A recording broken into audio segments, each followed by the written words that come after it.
Coming up on this edition of VCU InSight, new parking meters on campus. We recap the havoc of VCU's homecoming. Maymont will be getting a makeover. And clothes, and more clothes. All that and more. VCU InSight starts right now.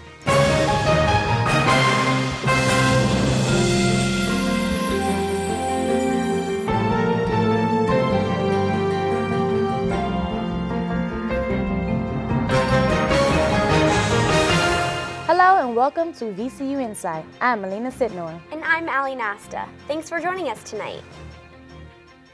Out with the old and in with the new. That seems to be the case with the new pay stations for parking on the VCU Monroe Park campus. But as InSight's Trey Herbert tells us, it's raised a few eyebrows. VCU students and faculty returned from holiday break to find a gift from the city of Richmond. Pay stations for parking along Main and Carey Street on the Monroe Park campus. Streets that used to be free for 2-hour parking between 8 a.m. and 6 p.m. I think it's a bad idea because this is the only street you can park for free right now. Free just turned into 50 cents an hour with a maximum of 2 hours. After paying with cash or credit card, you get a receipt for your dashboard. The Carey and Main Street pay stations were installed in late December, but not activated until the middle of January. While it may be easy to understand why the city would replace old meters with new high-tech meters that accept credit cards and cash, the question remains, why on Carey Street, which used to have free parking? And why over the holiday break? According to Richmond parking manager Steve Burgeon, VCU asked for help with parking on Main and Carey Street 3 years ago. The free 2-hour parking was supposed to create turnover for people doing short-term business on campus and push students and faculty into the parking decks. But then, we didn't feel that was working. That's when we decided to put the pay stations there.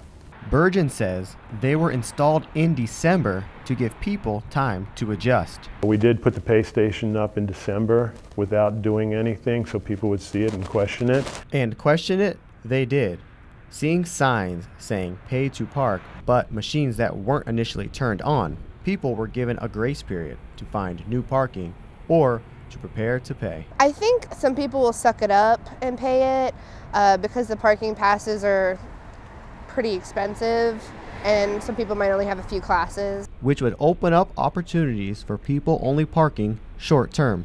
For VCU InSight, I'm Trey Herbert. The city of Richmond says it'll be a year before all the pay stations are in place around town.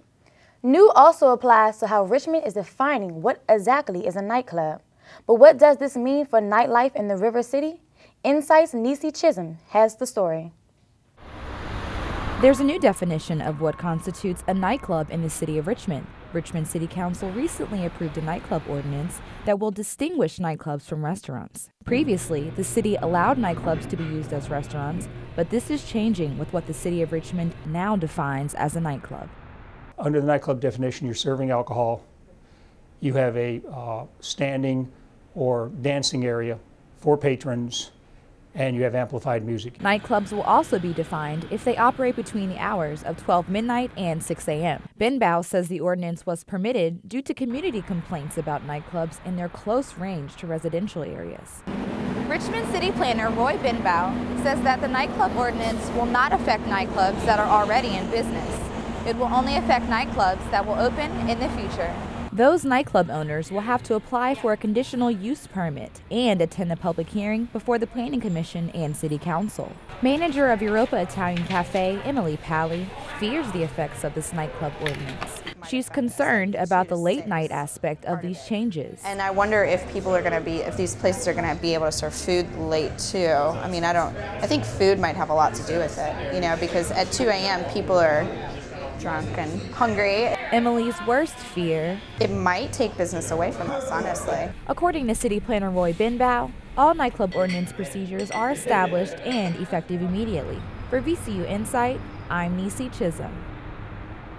The ordinance says new nightclubs will be considered on a case-by-case basis and that the public will have a chance to comment. A local store that has been part of the VCU arts community for more than 30 years will be closing its doors soon. Main Art Supply, located on Main in Lombardy, has put much of its inventory on clearance until they close. Rudy Weinbrenner has co-owned Main Art since it opened 32 years ago. She says her small business just couldn't keep up. It was a very tough decision, but the internet sales, Amazon, and that has really cut into a lot of small businesses, including ours. Weinbrenner also says it's time to retire. 32 years is a long time to be a small business person, so it's a lot of sadness. Main Art Supply says it doesn't know yet which will be the last day for business. Goodwill, Salvation Army, thrift shops, and now high-end thrift shops? Some of these stores could be coming to a location near you. InSight's Samra Kawaja has the story. Secondhand shopping, once done on the down low, is now moving into an age of upscale buying called high-end thrifting. I guess that would be more like, not Goodwill or your average just secondhand stores, but the stores that when they go to stores and hand pick out clothes for you and then have them all at their shop. Higher-end thrift shops are mixing old items with new, but higher-end also means higher prices. Yeah, they are becoming more like boutiques, and they are becoming pricier, which one of the reasons why I'm so fond of thrift stores is because you can get, a bargain. According to one thrift store owner, not only does good presentation and merchandising define what high-end thrifting is, but location and who your customers are also play a role in classifying what high-end thrift stores are. Rumors Boutique on Broad Street first opened its doors as a high-end thrift shop, but quickly noticed business going down. Location for a store is so important. We originally opened up on Harrison Street as like a high-end boutique. Our prices were from $30 to $120, and that didn't work there at all. A year and a half later, Rumors owners say leaving the high-end thrifting idea behind couldn't have been a better move. For the stuff that we had originally, we probably could have brought it to Carytown and had that work there. And since the changes, Rumors has noticed more foot traffic coming in through its doors and an overall positive experience. For VCU InSight, I'm Samra Kawaja. The Association of Resale Professionals says many secondhand stores don't survive their first year of business. Starting a business is a huge amount of work, especially if you're a college student. And in this economy, many would also wonder if it's a good idea. InSight's Candace Smith has two guests in the studio to talk about it. I'm here with VCU students Dennis Ofusu and Jeff Obeng, founders of Alter Ego Apparel. Dennis, Jeff, thanks for being here. Thank you. So Jeff, can you explain to us what Alter Ego Apparel is? Like, what kind of clothing is it? It's more of an urban brand right now. We release a couple shirts, sweaters, tank tops, and crop tops. But now, later on down the road, we plan on doing some like elegant things. So, okay, yeah. Nice. So Dennis, how did you guys come up with the idea? You're an information systems major and a strategic advertising major, which isn't too far off, but how did you guys come up with this idea to do this? It was just the right opportunity. I'm always looking into branding stuff, and one of my friends was like, yo, Dennis, start a clothing line. I was like, nah, but as the weeks went on, I thought of the name, the logo, which is these two females right here, and I went to a VCU student, had him draw the logo. He loved it, well, I loved it. And I took it to my barber, he loved it, and he funded us money to get started. We did 50 shirts, and we sold them in 4 days. Nice. So that's when we knew we had something, and we just been rolling ever since. Do you have a logo or a slogan or anything for your brand? It would be stay blessed, which is the meaning we gave this brand. Everybody in life, you should strive to be blessed, and life is about having faith. So if you simply have faith in our clothing that you'll be blessed, and that's the key to it. Well, that's nice. So how have you guys stayed blessed? How would you measure your success? How have you guys been successful? Well, since we've been like every shipment we've been selling out pretty quick, so that I'd say, that's part of the successful part, and reaching out to local celebrities and, a couple people. I think we're, growing really fast. Do you have a number of how many items you've sold, like an estimate? Yeah, over 900. Over 900. At about how much does each item cost? To sell, you could say between $30 and $50. So you guys have been expanding your brand, not only in Richmond, but in other places as well. Do you think it's been Instagram with your 2,000 followers or Facebook with your 200 likes? Do you think that's helping expand your brand? Most definitely, especially Instagram. That's how we reach out to people and people reach out to us. It's the key reason why we have clothing in Las Vegas, California, Texas, Atlanta, all up and down the East Coast, Canada, back home in Africa, which is where we're originally from. So Africa. Yeah, so Instagram has been a blessing to us. That's awesome. So Dennis, you're a strategic advertising major. Do you plan on doing this forever? Like, is this what you're going to do after you graduate, staying in alter ego business? Alter ego was just a blessing that came to me and Jeff. Education is number one, is the reason why I'm here. It's my number one tool that nobody can take away from me. So as long as I still got that, that's what I'm going to strive to push, is to get my degree. And at the end, when I graduate, having this is just a plus that we can use to benefit ourselves. But our education is number one, is to get that degree and make our mothers proud. Jeff, do you plan on sticking with him through this? I know you're information systems major. What do you plan on doing after you graduate? Yeah, I plan on, you know, doing this alter ego thing too as well, you know, and focusing on information systems as well after. So. Okay. Did you think you would ever be where you are right now, Jeff? Nah, I don't think. Like over 900 shirts sold and out. What about you? I mean, not really. My mom always tells me this is going to be big, and I used to always see it as something we was doing. But as time went along, like, okay, we have something here, but the key is just to always stay humble. Well, thank you, guys. I've been chatting with VCU students and small business owners Dennis Ofusu and Jeff Obeng. There will be a new collection of alter ego apparel coming out in the spring. Dennis and Jeff, thanks for coming. Every week, local thrift store, Rumors is helping local groups through what they call shopping for a cause. The West Broad Street Shop allows startups and nonprofit organizations to come and sell or promote their own items inside of the thrift store. Rumors manager James Kohler says they donate 20% of that day's proceeds to that week's organization. And yeah, so it's kind of win-win. Usually a lot of these bring in a little bit more traffic for us, and we would love helping out the community. Rumors says they've helped dozens of groups, including Stuff Redux, Camp Diva, and a few VCU sororities and fraternities. The store says all of this has meant more than $1,000 donated to area organizations. According to the National Cancer Institute, more than 200,000 women were diagnosed with breast cancer last year. The Pink Ribbon Boutique here in Richmond caters to those women who have been diagnosed with the disease and tries to help them feel normal again. Here's InSight's Hope Lee with the story.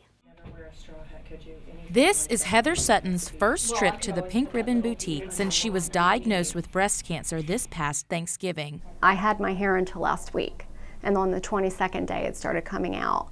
Located in the Westbury Shopping Center just off of Three Chopped Road, the Pink Ribbon Boutique is the only store of its kind in Richmond. They specialize in a range of products including prosthetics and bras with special inserts and wigs and head coverings. Sutton is happy that she can walk into one store and find products that make her feel normal again. And I just found out that, you know, when I do have that mastectomy and surgery, that yeah, I can come right back here. While most stores that cater to women with breast cancer sell just undergarments or just wigs, the Pink Ribbon Boutique offers both. Each person that walks through this door has their own story to tell. Tamara Butler is a certified mastectomy and prosthetic fitter who has been with the Pink Ribbon Boutique since it opened last April. Butler says it's her clients that make the work so worthwhile. They're low and their self-esteem, you know, is shot. But you know that you're here and that you can give them a product that's going to turn their life around and make them feel whole again. Since opening its doors, this one-of-a-kind shop has been a resource for breast cancer patients and survivors from all over Central Virginia. For VCU InSight, I'm Hope Lee. Just this past January, a Virginia woman garnered more than 100,000 signatures asking retail giant Victoria's Secret to start manufacturing special bras for mastectomy patients. What was your New Year's resolution? According to experts, half of you probably said you'll try and lose weight. VCU Recreational Sports at the Cary Street Gym is doing their part with the New Year's Challenge. Everyone works out toward whatever their goals may be. Categories include weight loss, muscle gain, and most improved. Dr. Eric West leads the gym's fitness experts in assessing each person at the beginning and end. And we try to keep it realistic, not something that, you know, you need to go out and get supplements, you need to do this. You know, we want to be real about it. Participants don't even have to work out at the gym. Wes says it's all about activity and keeping your body moving. You know, walking the stairs instead of walking, taking the elevator. It could be going home, walking around your block and things like that, walking in the park. Prizes include duffel bags, beach towels, and a personal training package. The New Year's Challenge ends just before spring break in early March. The next program gets its theme from NASCAR, the Fit 500.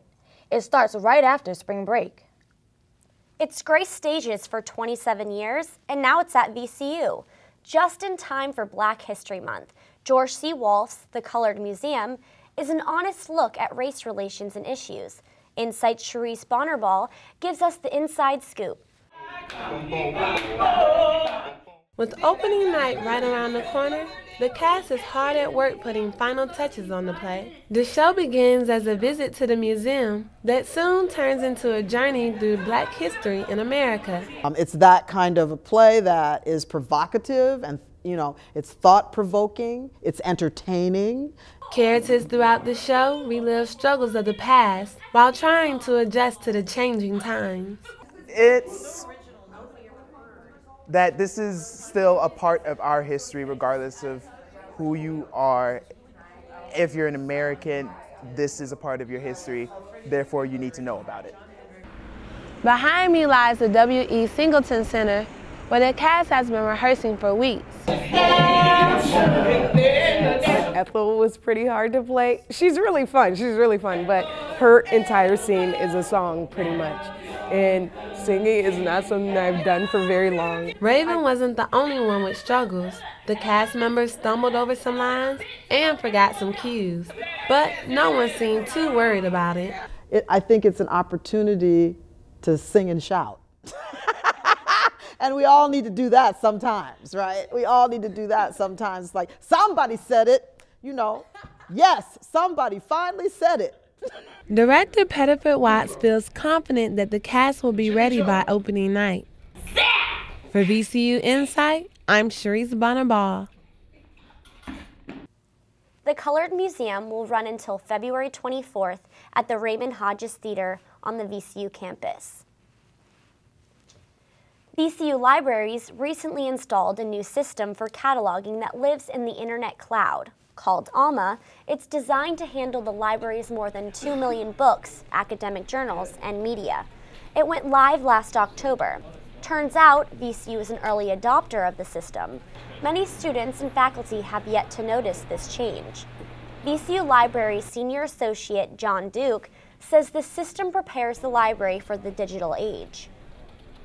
More and more of our materials are electronic, and Alma is designed in a way that it makes all those electronic resources that we're capturing easier for us to handle and to process and to make available. Alma allows students with the internet connection to access the library catalog from any digital device, including a cell phone, tablet, or laptop. The library says the new service costs several $100,000. With the vampire craze slowly dying down, it seems that authors are looking for new inspiration.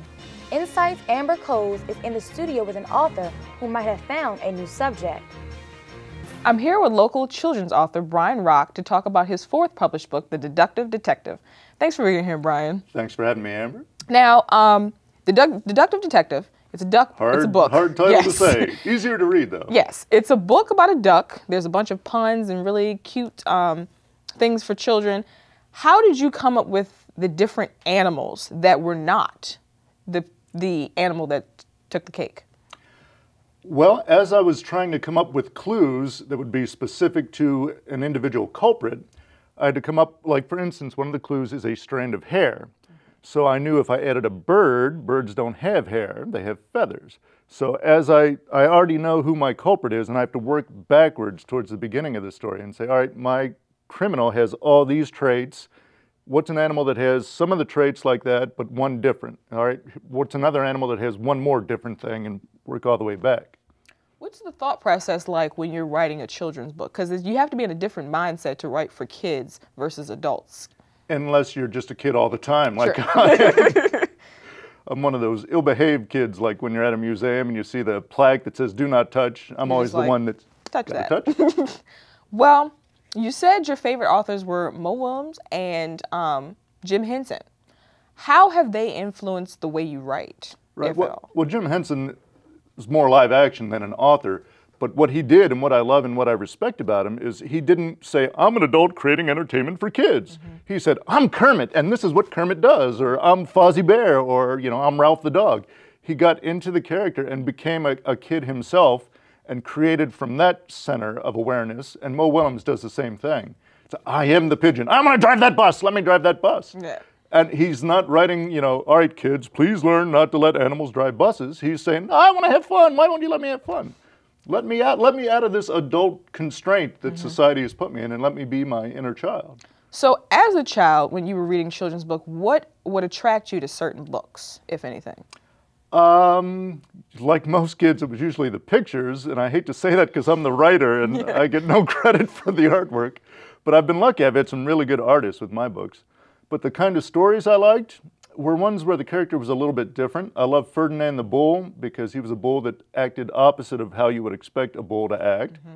Offhand, let's see some of the other stories.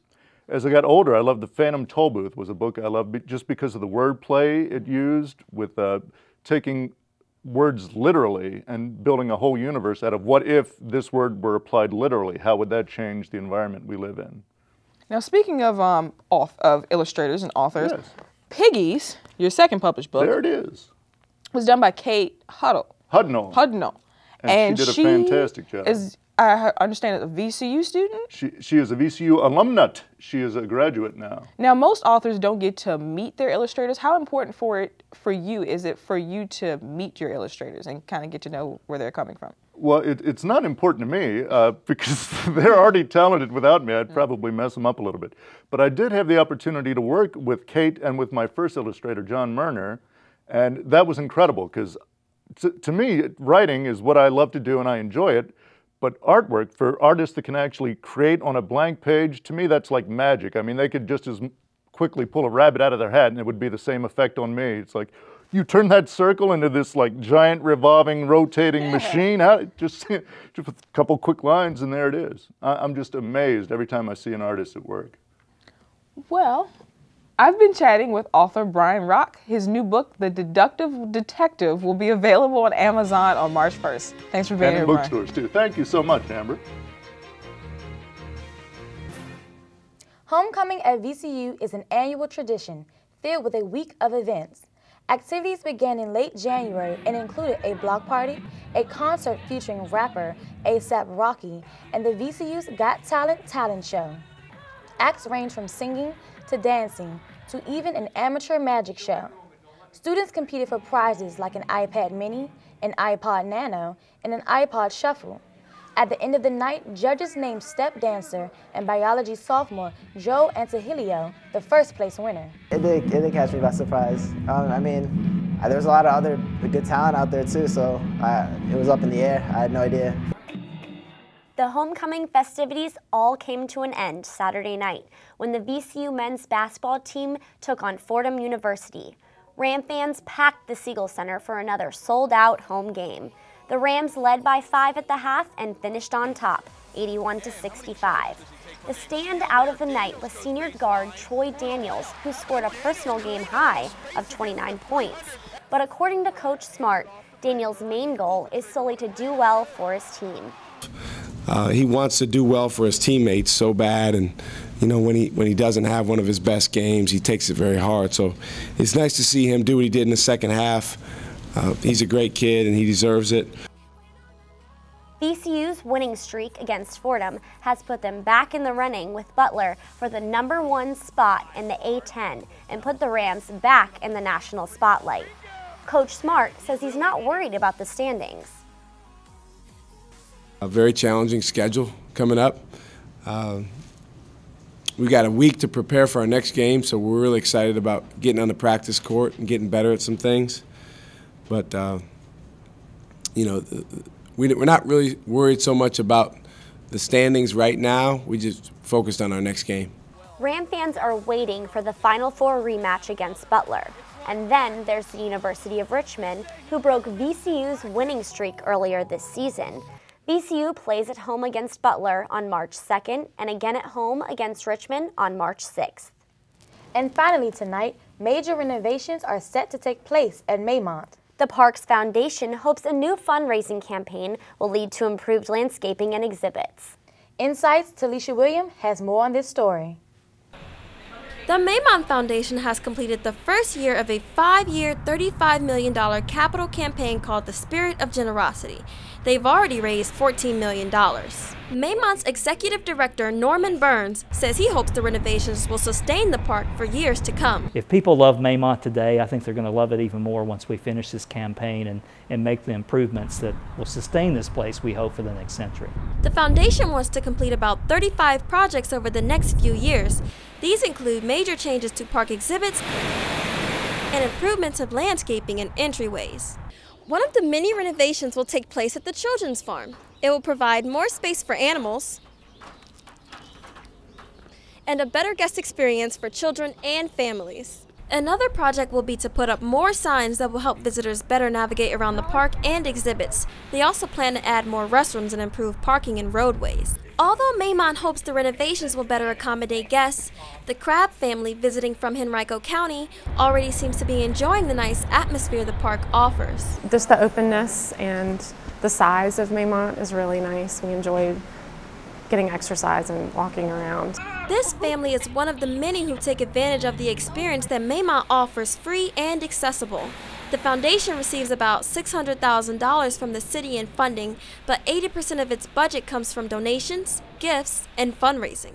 The park is free to the public, but $5 donations are suggested. It costs almost $11,000 a day just to open Maymont free to the public, so that's a lot of fundraising we have to do. The Maymont Foundation will start major renovations once they have the full $35 million. For VCU InSight, I'm Talisha Williams. The Maymont Foundation Board says they'll begin sketching out a timeline for the work to be done sometime this year. And that's it for this edition of VCU InSight. Make sure to check us out online at insight.vcu.edu. Thanks for watching. I'm Alina Sitnor. And I'm Allie Nasto. We'll see you next time.